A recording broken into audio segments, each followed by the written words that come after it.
Hello. It's been a while since I sent this. Sorry, I am a bit busy lately, and I had some issues with my health. So, dalawang chapter na lang naman ang pag-uusapan natin, 6 and 7. Yung 8 ay hindi na natin pag-uusapan yon kasi naman yan ay puro tungkol sa manufacturing, which you will have a separate subject in your higher accounting for that. Sorry, medyo pause pa ako, ha? In the video chapter 5 I sent earlier, almost 2 weeks ago, I discussed the basic consideration, basic theories on corporation accounting. I suggest that you research on the Corporation Code of the Philippines and the new amended Corporation Law of the Philippines para nalalaman nyo lang kung ano ang diferensya at anong kailangan sa isang korporasyon. Now, as I have told you before, we will not be discussing asset side and liability side of the corporation in corporation accounting. We will only discuss more on the shareholders' equity, which is the capital. From now on, kalimutan nyo na nga muna yung capital word. Muna, ha? At we will be focusing on the shareholders' equity side, which is the capital side of a corporation. We call it shareholders' equity. And we call the capital of each shareholders as share capital. Now, hindi katulad ng partnership wherein each partner will have its own capital account and drawing account. By the way, sa corporation there is no drawing account. Lahat ng shareholders ng korporasyon ay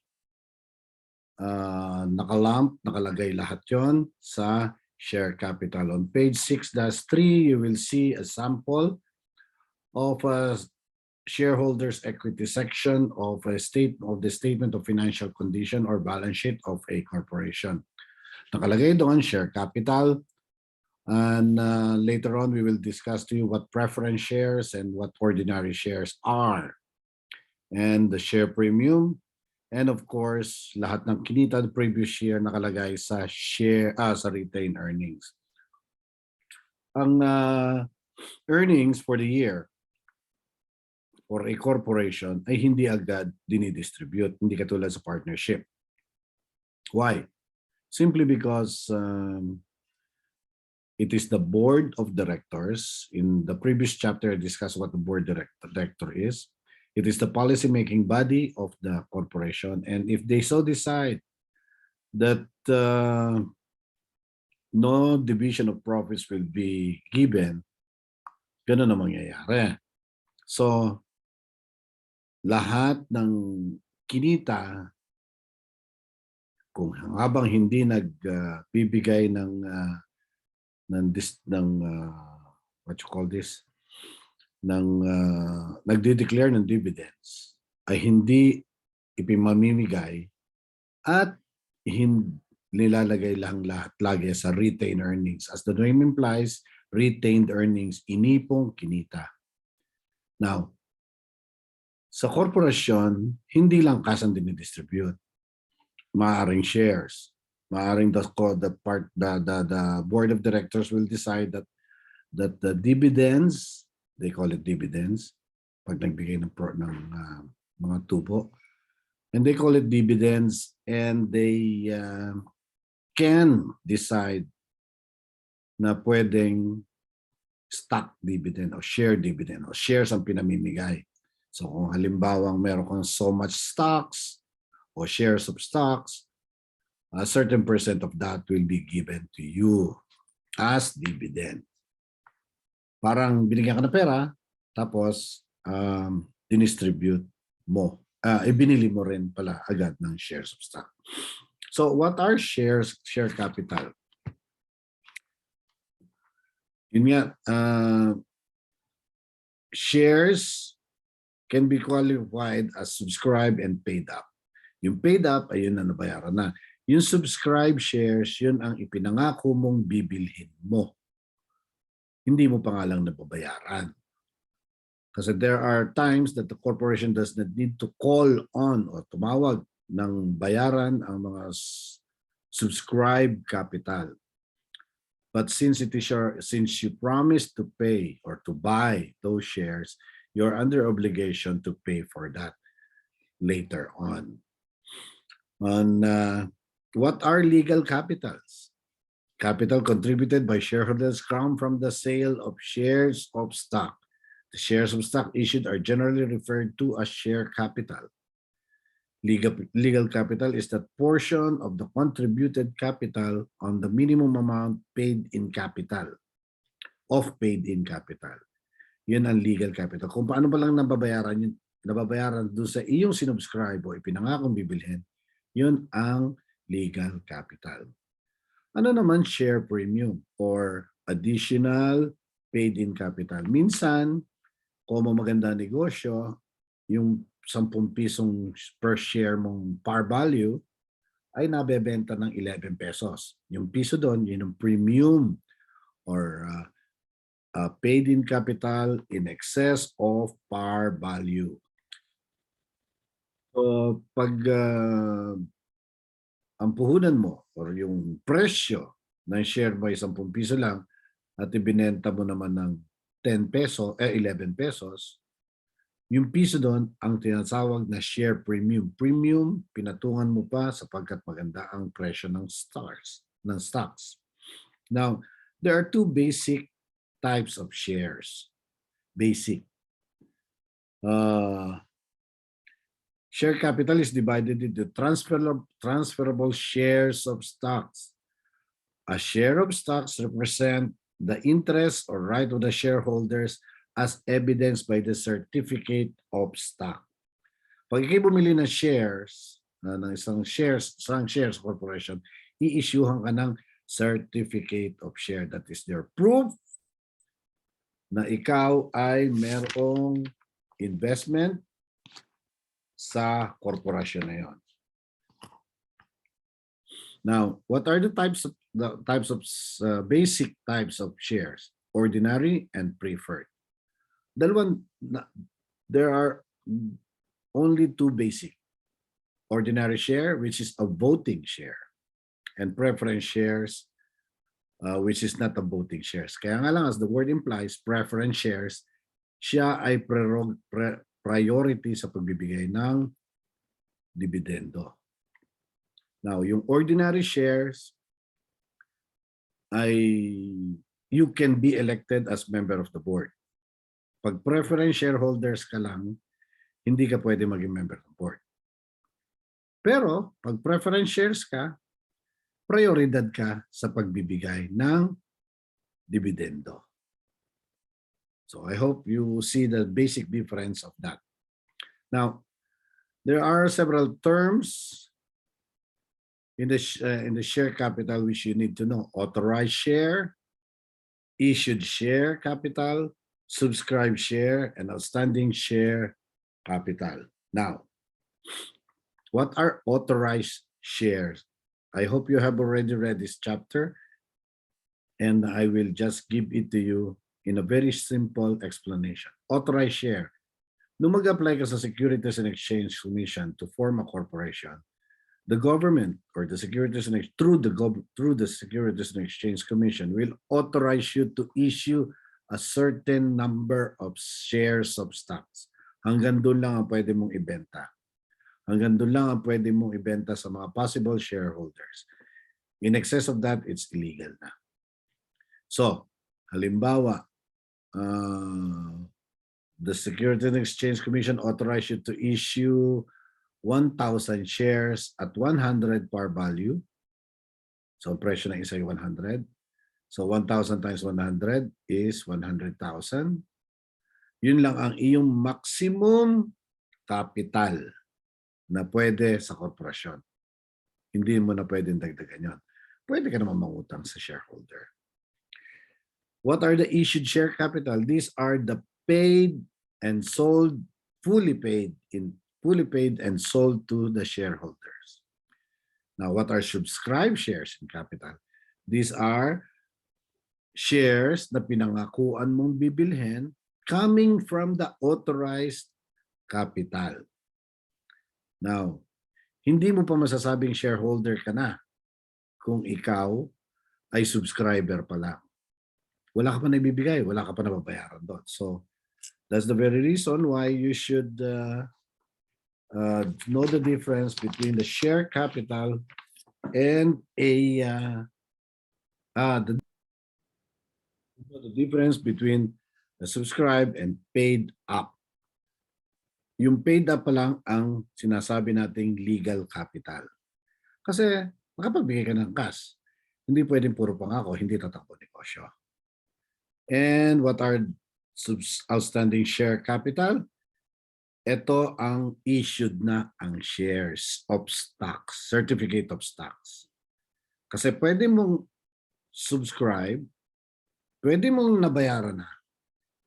Although legally, ikaw ay shareholder na pag nabayaran mo na. Pero hindi mo pa pwedeng sabihin ang shares ay outstanding na and issued to the shareholders if you have not received the certificate of stocks. Our concern here is for the accounting for share capital. So on pages 6-6, these are the basic entries for issuance of shares for cash with par value, without par value, and stated value. Anong diferensya nun, sir? Pag ikay profit corporation, if you are a profit corporation, meron sinasabing par value. Yun ang presyo ng each share of stocks. Now, if you do not have a par value shares, walang presyo yun. Obviously, no par value. And mostly, whatever you give is your share. However, that's not very common. Another one is issuing a no par but with stated value. So, minsan sa ganda ng posibleng maging negosyo ng korporasyon, hindi sila nag-i-issue ng par value. Kasi malikot ang presyo. Kaya meron sila munang initially as stated value. Para rin yung par value, presyong yon. Pero the only difference is it was stated by the board of directors as as the price of the shares of stocks. Now, pag ikaw ay possible shareholders, you first subscribe for the shares. So, halimbawa, katulad dito sa page 6-8, yun ang may illustrative problem tayo. Assume that 5,000 shares of 10 peso par value, so 5,000 shares ang binili, 10 peso par value ordinary shares were sold on subscription at 12 pesos per share on September 1, 2019 to Ashley. So, magkano yun? 5,000 times 12. So, 60,000. Pero, hindi pa niya binayaran. So, debit subscription receivable, credit subscribe ordinary shares. 50,000. Bakit 50,000? Kasi ang par value 10 pesos lang. And the 10,000 is the share premium. Now, there will come a time na babayaran mo na yon. So, si Ashley binayaran, ibayad siya ng 24,000. credit subscription receivable hanggang sa mabayaran niya in full. At pagkatapos maging paid in full na, that's the time that you will make it a legal capital by debiting the subscribed ordinary shares on which you can find on the first entry and crediting ordinary shares. Now, mostly, lahat lang yan entries. Kaya madali lang ito. Puro entries lamang. Now,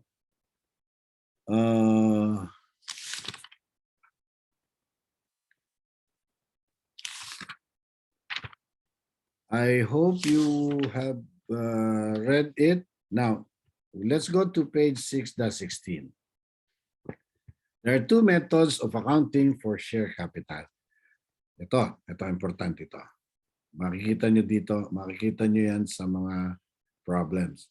Pero sasabihin naman, makikita nyo naman agad kung alin ang dapat yung gamitin when you encounter a problem. Now, kailangan nyo itong maintindihan ng gusto and read it, study this as many times as possible. There are two methods, journal entry method and memorandum method. So, using the illustration on 6-16, Lucky Draw Corporation has an authorized to issue 400,000 ordinary shares divided into 4,000. So, authorized capital lang niya ay 400,000 pesos divided into 4,000. So, ibig sabihin, ang par value, 100 per share. Now, the corporation received subscription for 1,000 shares at par from various individuals. As at the September 30, 600 of the subscribed shares have been fully paid and the stock certificates issued correspondingly. Laging ganun yan. Next day, the corporation issued 400 at par value at par for cash, and the entries are as follows. If you're using a journal entry method, you debit unissued 400, credit authorized ordinary shares. Pag nakita nyo sa chart of accounts ay unissued ordinary shares, ibig sabihin ng journal entry method. Ayan. Okay? So, yung memo entry, walang debit credit. Memo nga lang eh. Di ba? As I've told you, memo lang talaga yon. Now, there are also two ways in presenting the shareholders' equity using the journal entry method and the memorandum entry method. So if you will see, makikita nyo doon na yung unissued ordinary shares are deducted from the authorized, making it, the difference will be the issued ordinary shares. Okay. Now, on the previous chapter, I discussed yung 25-25 ha. Hindi na natin pag-ulit-ulitin pa yan. Now, there are times that the shareholder has to sell back its purchased shares of stocks. Halimbawa, shareholder ako ng isang korporasyon, kailangan kong pera, ibebenta ko na yung aking shares of stock. Ganyan talaga, negosyo yan. And there are, most of the time, binibili yun ng korporasyon mismo. But remember, the corporation cannot be a shareholder of its own corporation. Hindi siya pwede maging shareholder ng sarili niyang korporasyon. Kaya pag ang korporasyon ay binili ang shares of stock ng isang shareholder, ang tawag doon ay treasury stocks. And the definition of treasury stocks are shares of stocks which have been fully issued and fully paid for but subsequently reacquired by the issuing corporation either by purchase, redemption, donation, or through other lawful means. Such shares may again be disposed of for a reasonable price fixed by the board of directors. Remember, nung isyuhan mo yung shareholder na yon ng stocks, shares of stocks, nagbayad siya ng debit cash, credit, share capital, or ordinary share. Kasi binili niya. Now, pag binili mo uli yun, pag binili uli ng korporasyon yun, hindi mo lang i-reverse yun. Hindi debit ordinary shares, credit cash. Hindi ganon. Magde-debit ka ng treasury stocks and credit cash. There are also times that these shares of stocks, halimbawa ako, mabenta na lamang, misilugi ako ng konti. At minsan, pag nabenta, tubo ako. So pag above cost, merong kulatilya doon na ang credit ay share premium treasury, another account. Hindi pwedeng ipasok yan sa share premium na ordinary, share premium ng ordinary share. Share premium treasury. At pag binili mo naman yon below cost, i-debit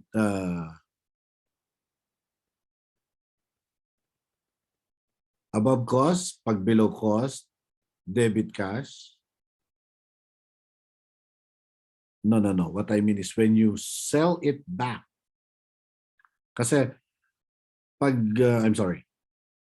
pag binili mo, debit treasury shares, credit, cash. Hindi pwedeng debit ordinary shares. Pag ibinenta mo uli, kasi yun ang purpose nun, ibebenta mo uli yun. Ibebenta uli ng korporasyon yun. Pag ibinenta mo uli, above cost or ibig sabihin, mas mataas kaysa sa pagkakabili mo. Ang debit mo doon ay debit cash, credit, treasury stock, kasi binenta mo na, and credit share premium. Now, kung kailangan ng korporasyon ng pera, ibinenta miskilugi, debit cash, debit retained earnings for the difference, yung kakulangan sa puhunan mo, and credit treasury stocks. Now, there are also times na yung treasury stocks mong binili ay hindi mapabenta. And the board of directors has decided to retire the shares. So, i-debit mo yung ordinary shares, yung legal capital mo. Okay? Now, there are also times that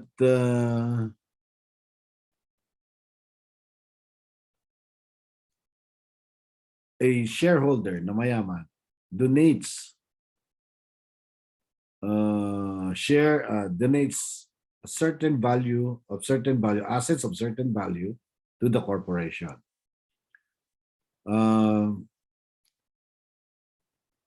Siyempre, halimbawa, katulad yan, page 6-21, nag-donate ng sasakyan. So, debit service vehicle, credit, donated capital. Another amount yun. However, pag isang shareholder nag-donate yung shares niya, hindi, again, parang treasury shares, hindi pwede maging shareholder ang korporasyon ng sarili niyang korporasyon. Hindi pa natin alam ang value na i-donate. So, ang gagawin muna ay memorandum entry. And later on, pag napabenta yung kung magkano man yung napabenta, saka lang natin entradahan ng debit, cash, credit, donated capital. Yun ang big difference nun. Pag ang dinonate ay shares pa rin ng korporasyon, memorandum entry muna. And later on, ay magiging cash yan pag napabenta na. I will try to upload this, and I assume that you are reading your chapter books. I will also try to upload another chapter, which is retained earnings, and we will probably have class. I will message to you kung anong mga klase natin next week. Thank you.